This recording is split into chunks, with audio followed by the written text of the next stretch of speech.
Hello, I'm Cathy Petersen, a volunteer with the Dayton Area Chamber of Commerce. You are watching Business Connection, a program produced by the Dayton Area Chamber of Commerce.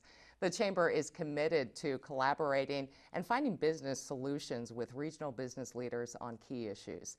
Today, our guests are Tim DeHart, President and CEO of AAA Wastewater, and Bob Gray, Sales and Business Development, also with AAA Wastewater. Thank you both for joining us. It's such a pleasure to have you here today. Now, each year the Chamber awards a $25,000 cash award at its annual meeting to an entrepreneur in the Dayton region. And this year, AAA Wastewater has received this honor.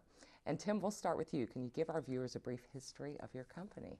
Well, we're just thrilled to be here and thrilled to win this award. It was really fantastic for our company. My dad started with sewer machines back in 1952, and then in 1954 he started pumping septic tanks. He was married to another woman at the time, and her father had the sewer machine, and none of the other sons wanted to get involved. So it became like a classic small business where he then met my mother working in NCR, and he started the business, and it just continued to grow.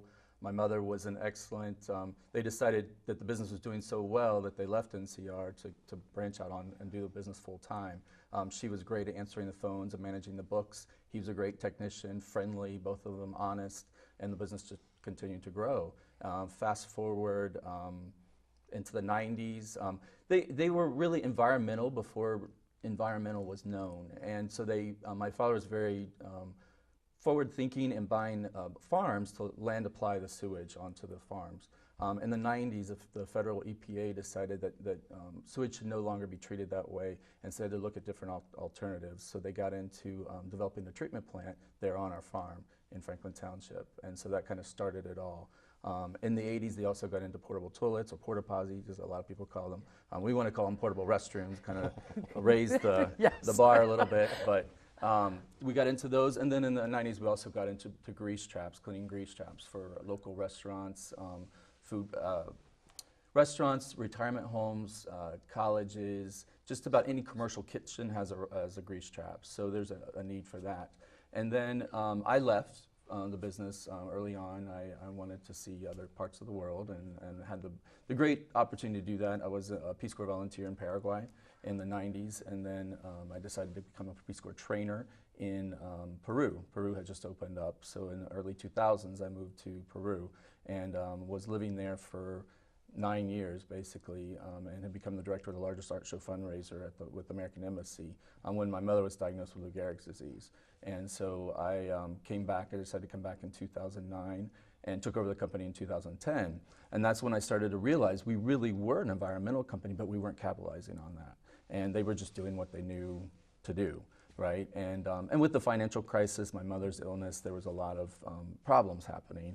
And so I started to look at how could we market the company better and in a different way. And that's when I started looking at the resources. As a returned Peace Corps volunteer, one of the first things we teach in Peace Corps is to look at the resources in your community. So I started doing that, and I found the Dayton Regional Green 3 initiative, which is taking off. So we got certified as one of the first 10 businesses to be both green certified and blue certified with water preservation. So I think having been in the Peace Corps and looking at Peru has become much more looking at the environment, and water is becoming a big issue there. And so I started to look at what can we do to be good stewards of the farm and of the environment. And so then we started calculating what is the impact of the sewage on the soils, and what can we do with this brown grease that nobody wants.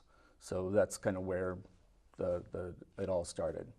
Wow. I mean, what a transformation, from such a small idea and business to where you are today. How many employees do you have now? We are 14 strong, and I would love to hire some more. So if there's people that are interested in working with the environment and have good attitudes, come and see me, because that's what I want. I want to change the culture as well. I want to be one of those companies that people want to work with and never want to leave.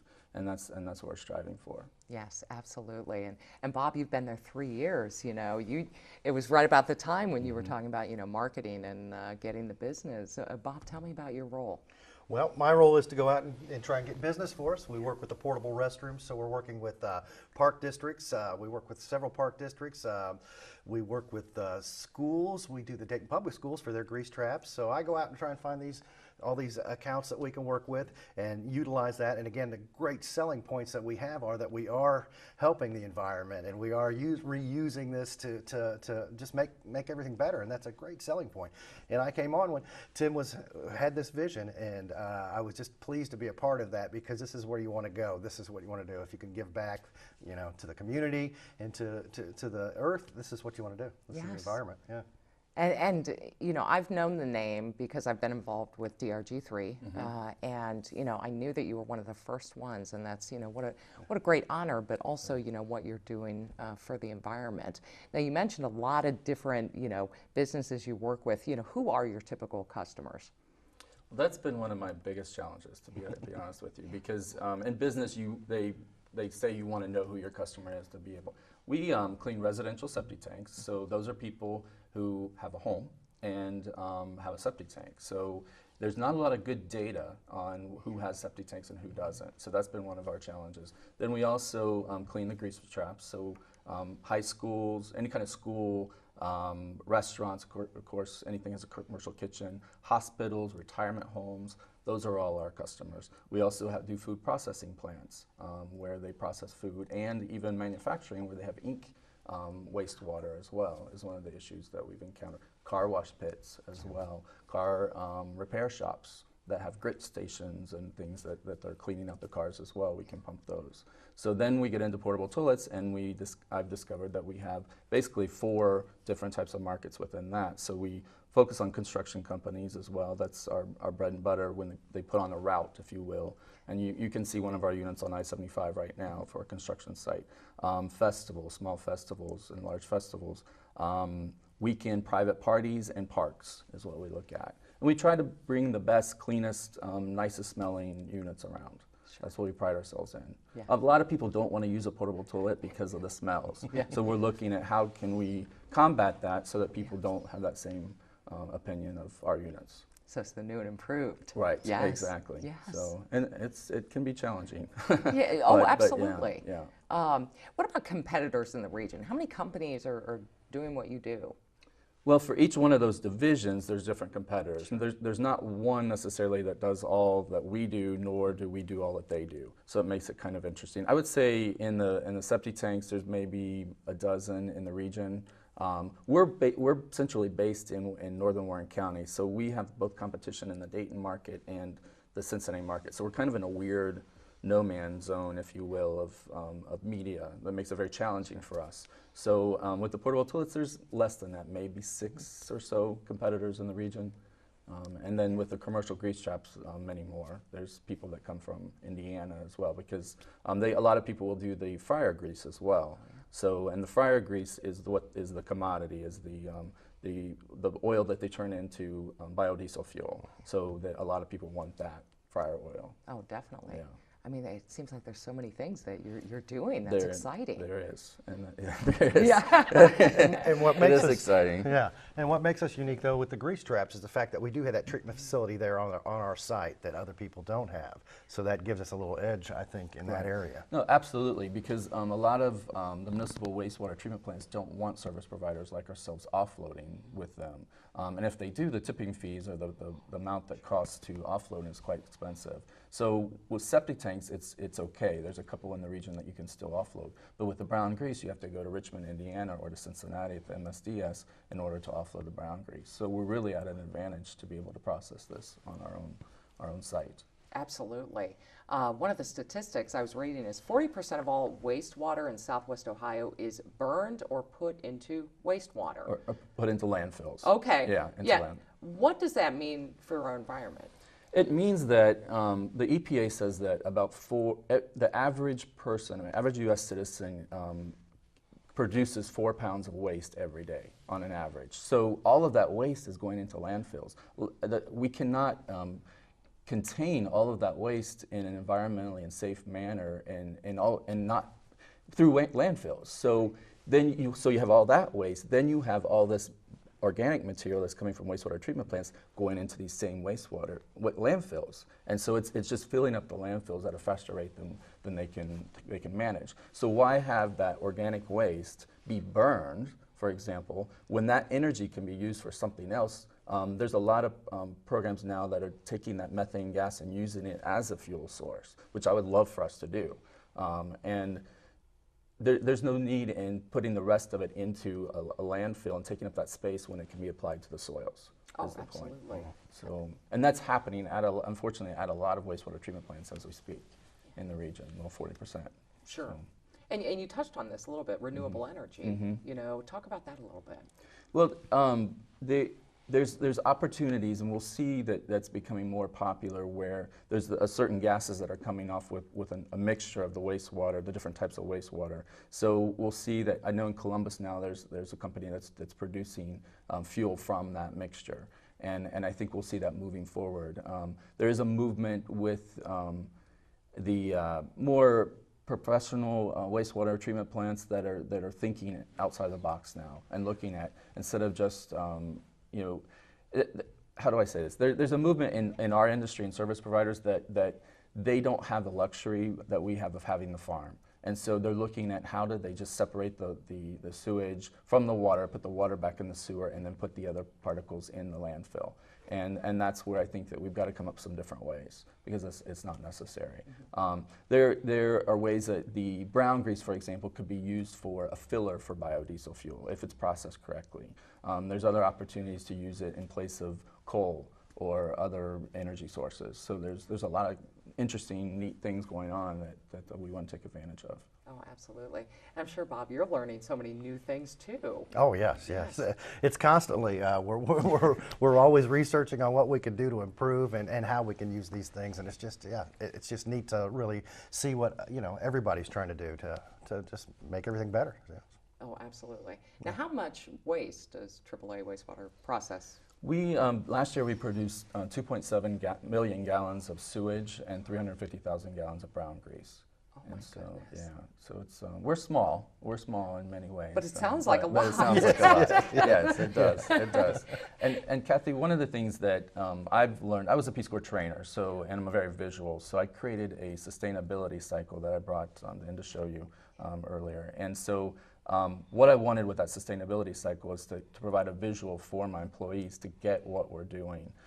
There's still a lot to be done in the environmental movement in this region, and so I was hoping that the employees and our customers as well can understand better where we're going with the whole process. Oh, sure. And you can see on the sign here a little bit. Tell us about what are we seeing here? So we start with our services and products at the top. We're based on a farm, and so we've looked at how we can utilize the farm as well. We're a beautiful location, and we'd like to have more events on there. This year we're celebrating our 60th anniversary, and we're going to have a big celebration in August. So, and there's different things we can do with the farm. Then we move into our restroom division, which we have the different types of products that we offer. And then we move into the pumper division, which has the pumper and residential, includes the car wash pits and the food processing plants. So as you can see, we have many different types of customers. We touch really basically everybody in some capacity, because most people go out to a restaurant or that have a grease trap, or a movie theater or sporting event. Sure. Yeah, and then not to mention the portable toilets. Yeah. Yes. So so then it moves around to the collection process that we bring onto the farm. There's potential in the future to allow other service providers in, as well as looking at manures as well, because there's an issue with manure, excess of manure. And then we move that around to the processing. And a few years ago, I attended a workshop in Columbus that talked about recovering the resources, and that's where I kind of got the idea, and to change our name of our center to a resource recovery center, to look at what are the different products that we can pull out of the wastewater, and then that goes on into the farmers around the loop, and then gets applied to the soils, and we look at how we can improve the soils, and then it loops back around. And then inside of the sustainability cycle, I look at how can our employees be successful. When they're emotionally, physically, and financially stable, that's when we achieve success. Yes. So I think that wraps it in. It really does. That's a great visual to show how it all comes around. And I know, being a green certified business, you talked about the employees' role in that. I mean, it really is getting the employees involved in the mission and owning it. Right. What are some of the things you do with employees? Some of the things within. We generally try to have what we call 18 meetings. We were having them there for a while every month, and it seemed like people were getting meetinged out. So we've backed them off a little bit. We have them quarterly, where we try to do some sort of workshop activity to team build, as well as talk about where we're at and where we're going. And then we have once a month what we call readiness meetings for each division. Because each division has different customers, they have different needs. So the readiness meetings are to be ready for a customer, get us ready. And so we have those once a month. And then we do breakfasts. I try to do a breakfast with me where I invite them out to breakfast and they can ask me questions, or we can talk about issues on at least a biannual basis. We do a really nice brunch or breakfast for Christmas with just the employees, and do a fun activity. I don't know if you got any any ideas. Yeah, well, like I said, we try to do some things where, just go out bowling or whatever the case may be, just to include everybody. He also does training. We do a lot of training so that everybody's on board and knows what's up to date as far as training and learning the processes. So. Yeah. Oh yes, and it seems like you're seeing a lot of changes, so Yeah. that's very important. Yeah. To keep the employees engaged. Now, as the Soin Award winner, you will receive $25,000 from the Chamber. What do you plan on doing with the proceeds? Well, what we would like to do is the brown grease processing is still at a small scale, so we'd like to use that money to increase the scalability of it and see what we can do on have a bigger impact with it. And so we're setting that money aside just for that. Oh, that's fantastic. Yeah. Now, where do you see your business in, say, the next 10 years? I see us being one of the leaders, or if not the leader in this region with this type of services. I think that we work really hard, and we're out there with the community. We're involved in several chambers, local chambers. I'm sit on the board of 2 chambers. Bob's very active as a volunteer in many of the chambers, and people are getting to know our name. Last year I was on a panel with the Cohen brothers and me and the Cincinnati Zoo, talking about environmental issues. And the facilitator said, to Mr. Cohen, what is it like growing up to be the son of a trash hauler? I guess that wouldn't be too much fun. And I said, I'll argue with him, I'll debate with him which was better, the son of a septic tank pumper or a trash hauler. So we can fight that one out. Sure. So I just think for many years my dad, his style was he wanted to fulfill his family. He wanted to feed his family. That was why he was into business. We are at a point where we can be a bigger business than that. And I have an obligation to my employees and their families to do a good job for them. And that means growing and becoming more professional. I'll put a plug in for Aileron. 2 weeks ago, I attended the course of presidents and talking about putting in more professional model into the organization. And I've already met with my business advisor once. I'm looking forward to developing that as well, so we can move forward. So. What do you see, Bob? And I share some of these visions with Tim, and I know that he and I both want to see this place, our company, be 100% sustainable with everything we take in. Within 10 years, I'd like to see us, being able to sell the sewage for land applications to farmers for fertilizer. We could run our whole fleet, which we hope to grow, on our biodiesel fuel that we could bring in from the grease, and just be 100% sustainable as far as bringing everything in and being able to give back to the community as well. I think that would be just, and growing. Mm-hmm. We just purchased a company, another portable restroom company, Nature Calls, just 2 weeks ago. Mm-hmm. And so we are growing, and we hope to just be able to grow and really, like I said, be sustainable, and just that's our vision and our dream, I believe. For our viewers who are watching, how can they learn more about your company? By certainly liking our Facebook page at AAA Wastewater.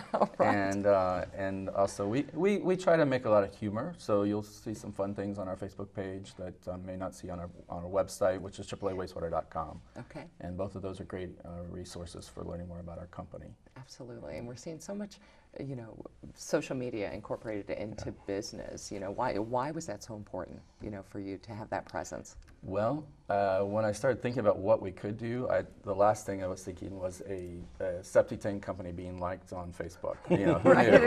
Yes. Who knew? We have close to almost 300 likes now on our Facebook page. Sure. So I think it helps engage your audience, our audience, in what we're doing.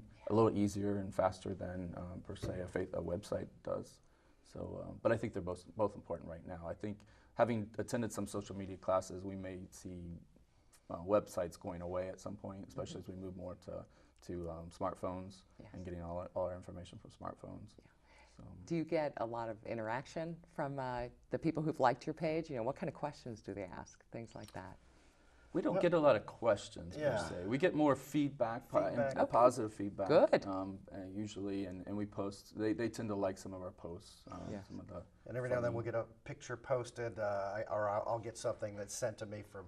I know one of our chamber members was at a race, Relay for Life, and she texts me and said, "Hey, I just saw you." It shows me the toilet and says, "I thought of you," which, you know, those are humorous things that we get to deal with. Oh, thanks. Yeah, but yeah, but those, you know, they see us and they recognize us and they make it known. So we do. Yeah, we do enjoy that. It is. It's exciting to see that, you know, evolving too with the social media. Now, if people go to your website, you know, what are some of the things they're going to see on there? They'll see some pictures of our products and services. If they have a septic tank, it's a really good place to go to get your questions answered. We have some links to the Ohio EPA that they can link in, a manual for septic tank owners to understand how to operate it better. A septic tank is basically like a mini treatment plant in their backyard, and so there's certain things you need to do to maintain it. One of those is pumping it every 3 to 5 years to get the sludge out of it so it doesn't back up into the house or into their leaching line. So it's a good thing. They can read that. It's not coming from us, it's coming from the EPA. So it's a credible source. And then and just look at some of our other products and get more information about what it entails, what we do, I think is what they'll find. Now, how did you become aware of the Soin Award? Again, when I was trying to look for what we could get from our community, I saw it and just thought that my dad started toying with microbes and enzymes and different things with the sewage process about 10 years ago. And I thought what he was doing, and I attended some of the workshops for wastewater treatment plants in our industry, and just saw what he had been doing was very unique. And so I thought, well, we're taking an older company and innovating. And I had to do something to make the company stronger after the financial crisis. And so I thought, well, how can we do this to the next level? And so that's when I thought, well, I'll apply for the Soin Award 3 years ago. So this was the third year that we applied for it. It was not just out of the bat that we got it. But and then last year we got a presentation, and they had a lot of questions for us. And so this past year, I looked at the questions that they had and tried to answer them, and they liked what they heard. So it was good. Well, congratulations. It's a very exciting time for you. Yes, it is. Anything else you want to add about your company? Just that we provide a quality, honest, friendly service for a fair price, and we enjoy helping people and solving problems, and we hope that people help us grow by ordering our services. All right, wonderful. Tim DeHart and Bob Gray from AAA Wastewater, thank you so much for being with us today. You've been watching Business Connection. I'm Cathy Petersen, your host. Now stay tuned for a message from the Dayton Area Chamber of Commerce. Today's program highlights the Chamber's most recent Soin Award for Innovation recipient, AAA Wastewater. In 2007, during the Chamber's 100th anniversary, it was decided we needed a continuing legacy for the work done by our small business entrepreneurs and supported by the Chamber of Commerce. We believe that our region has always been a hotbed for innovative thinking, problem solving, and business commercialization. Our local entrepreneurs have always guided the way using new creative ideas to solve a broad spectrum of challenges. Today's program highlights the ideas and innovations of a company that has moved into green technology fields while still keeping its core business intact. The actual award was presented to AAA President Tim DeHart at our annual meeting back in May. Our program is designed to share with you, our viewers, another great success story of creative business applications here in the Miami Valley region. Our congratulations to AAA Wastewater on its latest achievements, including its selection for the region's most prestigious entrepreneurial recognition, the Soin Award for Innovation.